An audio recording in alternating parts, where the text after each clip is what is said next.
Colman. That was beautiful. Mwah! Jessie J, sit yourself down. How lovely was that? Seriously, gorgeous. Gorgeous. And also, best of luck with the Grammys. Good Thank you luck with the so Grammys. much. Oh, and before I forget, actually, I don't think I said earlier, good luck at the Oscars and good luck to all the British people. Lots of Brits nominated, but particularly good luck to Keira Knightley and, of course, Benedict Cumberbatch, who plays Alan Turing. Yeah. You know, it's one thing about this movie, and I think it's a big personal cause with Benedict, is Alan Turing, the protagonist of this film, was one of, Winston Churchill called him the greatest hero of World War II. And instead, he was persecuted for his sexual belief.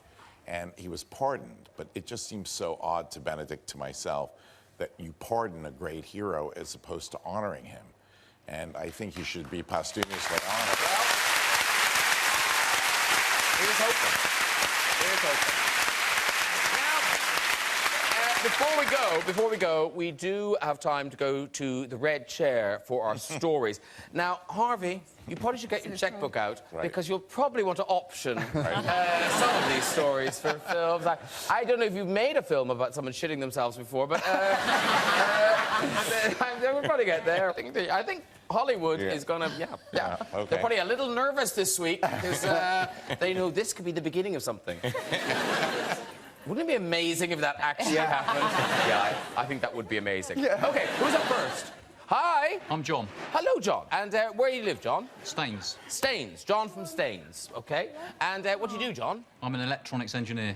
OK, this is it, ladies and gentlemen. Come on. I don't think we've ever had an electronics engineer on the show before. So we have high hopes for you, John. Off you go with your story. OK, this happened in 1980 when I was at school in Devizes, which excellent. It's a period piece, Harvey. It's a period piece. I mean, the budget will be higher, but there's a lot. People are very... They like that. They like that. OK, I was at school in Devizes, which is a small town near Swindon. Yes. And in the dinner queue, and in the distance on the school field, I saw what looked like a Great Dane bounding towards us, and everyone laughed because somebody's dog had obviously followed them to school. But it came on at phenomenal speed, came up the steps where I was standing, brushed past my leg and smashed straight through the plate glass window behind me. And when we looked through the hole in the door, it was a lion, Graham. John, come on, Harvey. This is a good story. Wow. Africa. No, seriously. No, he's in Devizes. We could do it in Africa. He's in Devizes. It's better because he's in England. Right, okay. You don't expect... In Africa, it's a lion. Who cares? In Devizes, it's a lion.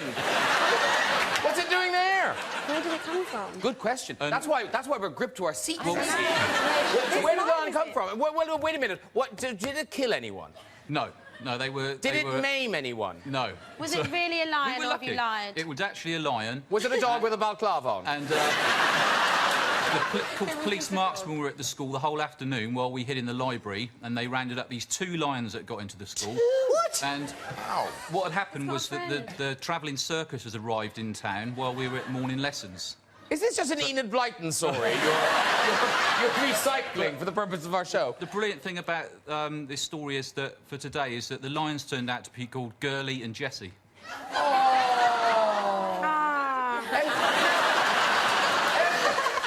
I think we have to let John walk. Yeah. Walk, John. What do you mean, is he finished? Sorry. Police marksmen with the school all afternoon. Did they get back OK? Were they all right? No, I imagine they got shot and Did he cut his head when he went through the glass? The lions are dead, Olivia. They're dead. Should we have one more? Yeah. Oh, yeah. Harvey's buoyed up now, because now he's thinking, good. that was good about really that. good. That was amazing. A provincial English school, but lions. The Lion of News. Devizes. I'm going to look it up. Yeah. Why didn't we know that story? I'm going to look it up when I get home. Yeah, maybe he made it up. And discover it's a lot of all don't. bollocks. Yeah.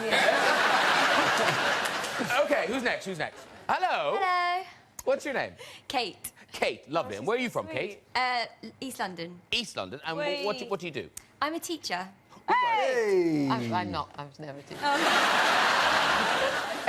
And I know you teach children, but what subject do you teach? Well, they're reception age, so they're only 4 and 5. Oh, it's adorable. Yeah. It's a feel good. Yeah. Disney movie. You could combine the two, they could all be attacked by lions. It's great. In school alone. Yeah. Anyway, Sorry, Kate, off you go with your story. Well, I was in Buffalo, New York, a couple of years ago, looking after a dog. And I took him for a walk, and obviously he did his business in the park. Then I looked for his doggy bag in my pockets. And so I picked up the business, put it in the dog bin, and that was it. We started to walk back to the lady's house, and I was fumbling around for her keys, and I was like, oh my gosh, where are the keys? Oh, no. So I walked back, retraced all our steps with the dog, and then realised, it dawned on me, they must be in the poo bag with the poo. Oh. Oh, no. Is that the end of your story? Well, then I... Yeah, you had to pick through poo, didn't you? Well, I thought about doing that, but then I decided, no, I'm not going to touch that. Went back, was locked out for 2 hours, and then had to get a new key cut by the neighbour. She wouldn't pick through the Yeah, dog. I think I don't think. Close the shit down. I'm flipping her. That is lazy. That's not a film. That's not a film, Harvey. No one's paying to see a girl not pick through dog poo. Just going, no, I better get a new key cut. Yeah. The setup was great, but you want to see those fingernails dirty, don't you? No, you wanted to pick through the poo and then realise that actually the keys were in this pocket or something. She can't get ahead. She doesn't want to stay in her blouse. Oh, yeah. And then it turns out the dog's a lion and it attacks her. Well done, everyone. It's great to join us on the show and have a go in the red chair. You can contact us via our website at this very address. Thank you so much to all my guests tonight. Jessie J! Harvey Weinstein!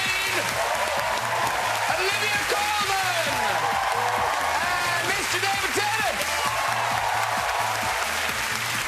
Joining me next week with Supergroup McBusted, National Treasure Sir David Attenborough, football legend Gary Lineker, and Oscar-winning actress Jessica Chastain. I'll see you then. Good night, everybody. Bye-bye!